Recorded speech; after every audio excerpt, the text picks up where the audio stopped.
Good evening, Department of Energy Task Force members. We are here today to present you with a revolutionary innovation in renewable energy sources. From Flare Solar, the people who brought you freshwater wetlands, introducing solar power, a game-changing evolution of renewable energy. Solar energy captures light energy from the sun and converts it to electrical energy using solar panels. These panels can be arranged on a small scale or in a large solar farm. Solar panels are photovoltaic.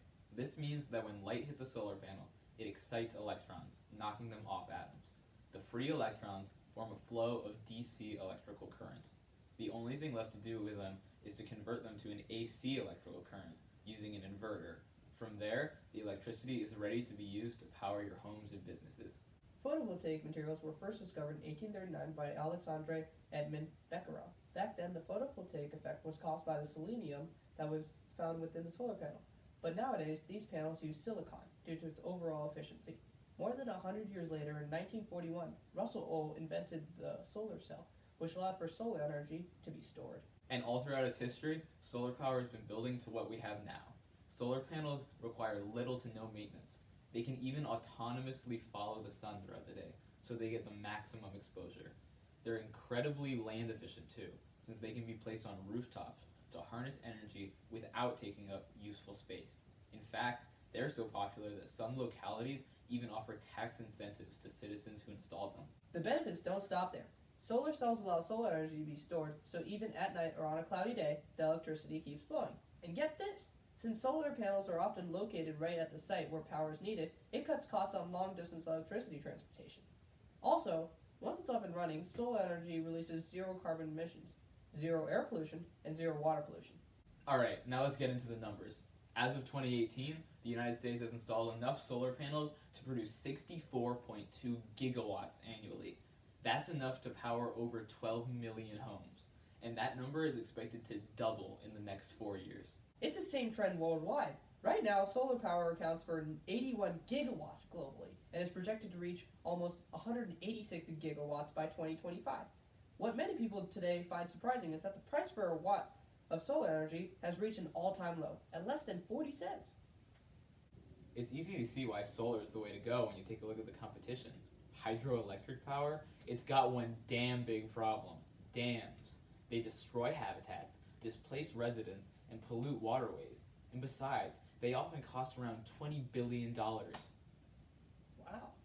Wind farms, a single turbine costs around $50 million, and they threaten flocks of birds, all while requiring perfectly windy conditions to be effective. And don't even get me started on fuel cells. Sure, they make it so your car doesn't spout fumes, but that hydrogen fuel releases literal tons of CO2 during production. Geothermal? It requires very specific locations, and if it goes bad, it causes a literal earthquake. Tidal? It disturbs marine ecosystems. Biofuel? Oh, a gasoline replacement that's less efficient than gasoline. Why settle for a downgrade? No. Only solar is cheap, clean, and low risk. That's the way to go.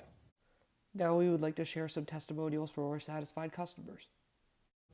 Here's one of our buyers.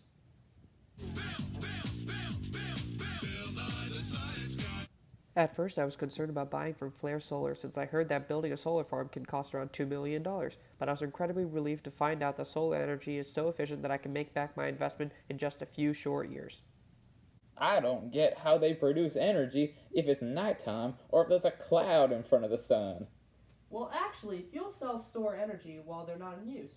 What? I don't get it. What do you not get? I'm just dumb. Wow, you heard it here first, folks. Now, there are definitely some concerns you may have.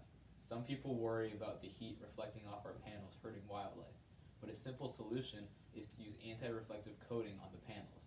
And simple deterrents like the ones airports use to keep birds out can keep wildlife out of harm's way. Some people also question if this is truly a good use of land, since solar farms tend to be so large. However, it is easily justified by the massive amount of clean energy produced per acre. Do you want to be a part of the future of energy? Then visit your local Flare Solar store today. We truly believe that the future is solar, which is why we are requesting this research grant. We hope that you see our vision for the future of renewable energy in our nation, and we appreciate your time here today. Go solar or go home! Play some... 50 million, and they threaten flocks. Okay, go. If this is truly a good use of the, and that's gonna keep ringing. Yeah. It's around 50 million, and they threaten. Invented the solar cell, which allowed for solar energy to be stored.